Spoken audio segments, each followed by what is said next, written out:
at Wilkie's Place on Lambie Street, Isabella, San Fernando, where we are about to meet a veteran singer, songwriter, composer, entertainer. Previously, on Talking to the Stars, You have been nominated for several international music awards.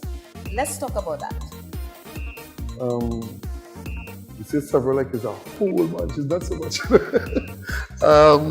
Let's talk about Who Let the Dogs Out. Who Let the Dogs Out, I am, by the Grammy Award Committee, I am recognized as the Grammy Award winning songwriter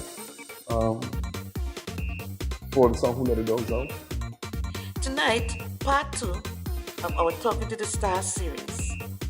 If I wasn't into music, I don't know if you know this, but I had a career in the Toronto Daily Coast Guard. For the young upcoming artists, if you know you're true to this, if you know this is your calling, if you know you were placed on this planet, you were placed on this planet to do this, then do it every day, every minute, every moment. Live it, breathe it, eat it, sleep it, think it.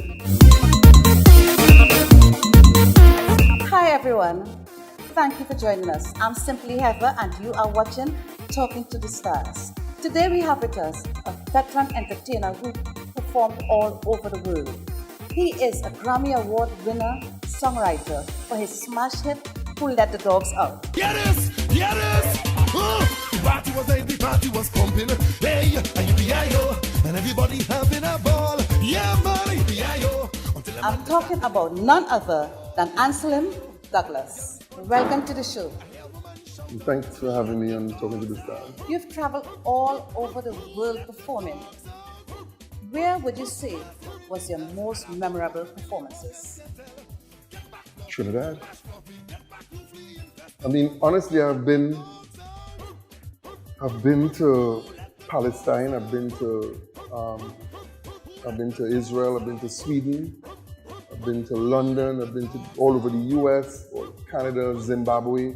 I performed, but there's something about standing up in front of a Trinidad and Tobago crowd. And you asked about my most memorable performance. It has to go back to Brass Festival in PSA. Those days we used to have, it was like, Marshall had a song, Band Meet Band. It was about band, it was about horns, it was about brass, it was about energy, it was about, I can't explain it, but to see 35,000 people, just moving, jumping, waving, big flag, small flag, all kind of flag, dust in the air, policeman whine, everybody happened at the time. I think if I could get back to that moment or that time in I know things move on, but if I could get back to that time in our music when it was about music, when it had bands from Barbados and Guyana and Jamaica and Trinidad and Barbados and everybody here for Brass Festival and everybody jamming, and people in front of the stage. And those days the audience wasn't untouchable. You weren't so separated from the audience. You could have leave. Well, people came, there were fetters. People came to fet. People say you're going to the fet now, but when you go to the fet, everybody only powdering and dulsing up and selfie and doing duck mouth and the punk mouth. And so I don't know if we still understand the term fet when women used to walk on the fet with a shoe in their hand. That was an era, that was a time that I don't know if it'll ever come back, but we were a nation of fetters, and I would like to see it come back. But that era, that time was my most memorable time. If you were not doing music, what would have been your next career of choice? If I wasn't into music, I don't know if you know this, but I had a career in the Toronto Daily Coast Guard. I love the sea, I love sailing. And one day I always say, before God takes me off this beautiful green earth, I have to own a beautiful yacht. But I love the water. I love being a sailor. So probably would have been a sailor. Stay being a sailor. Yeah. What advice would you give a struggling upcoming artist? Well, you're in a business of struggle. I mean, you're in a business where everybody think I was telling a gentleman this evening, because I heard a song on the radio and I was like, excuse me, like, what the hell is that? You know, I mean, no, I was like, really? Because I don't wake up in the morning and try to cut nobody here. I'm not a barber. I don't wake up and try and go and pull out nobody's teeth. I ain't no dentist. I live, breathe, eat this, and I've been doing it for, as I told you, since I was this high. You know, so I am new to this. I am true to this. But people wake up in the morning saying, well, I'm gonna do a tune. I want to eat a food, and take my career that I've invested time. And I was in choirs. I've done cantatas. You know, I was on scouting for talent. I came through the ranks. I toiled to be the best that I can be at what I do. So it's humiliating when somebody just decides to take my career and decide, I want to eat a food, so I go and sing a tune.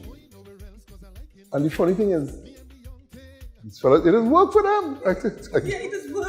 I don't know, it's worked for them.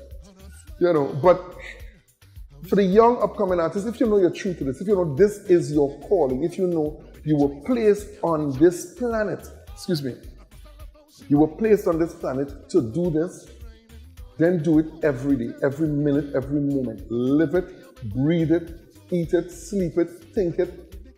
You know, this is, you have to be passionate about this. Because you can't just do this because you want to eat a food and then,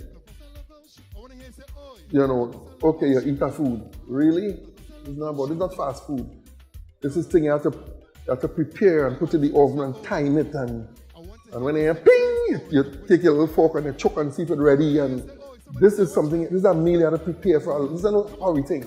And everybody doing this lablash thing and feel that is music. That is not music.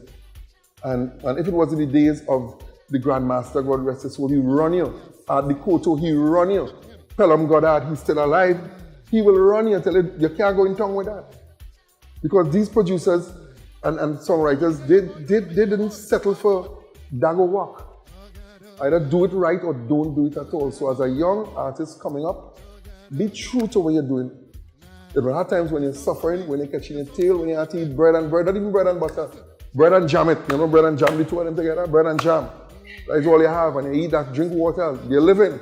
Nobody know your business, but you're working at something. You will have hard times. But if you know that you were put on this planet to do this, God wouldn't bring you this far and then lay you drop.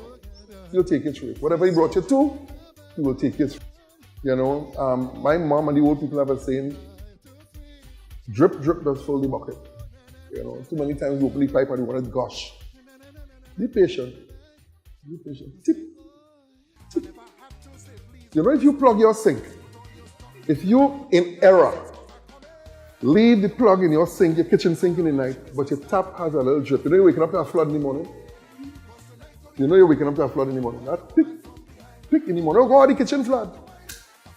From that drip. So my thing is just to keep patient, keep doing what I'm doing, and do it to the best of my ability. In a zone, don't worry about no time. We have no kids at home. We go party till morning come and wind down to the ground. So come on baby, and here we have some fun cause I come in. Hold your woman from behind, round your waist and start to whine. I'm feeling your body, cause tonight go be highway. Hold your woman from behind. It's time for our quiz segment, Your Zen in 10.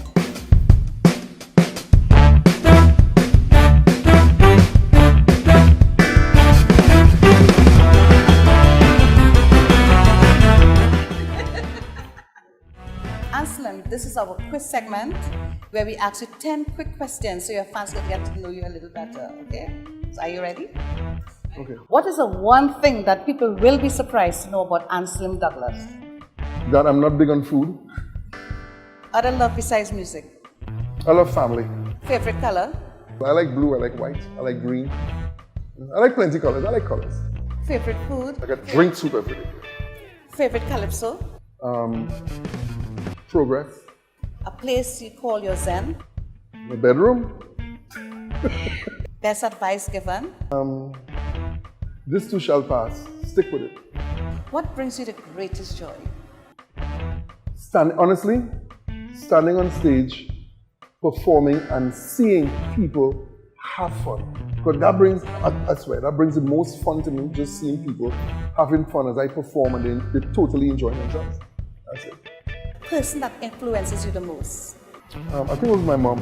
What is the one thing that you cannot live without? Air.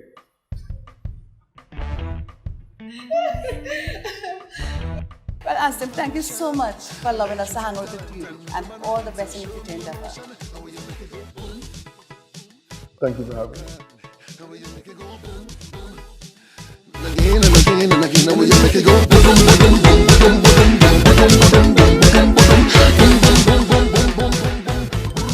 Next time on Talking to the Stars.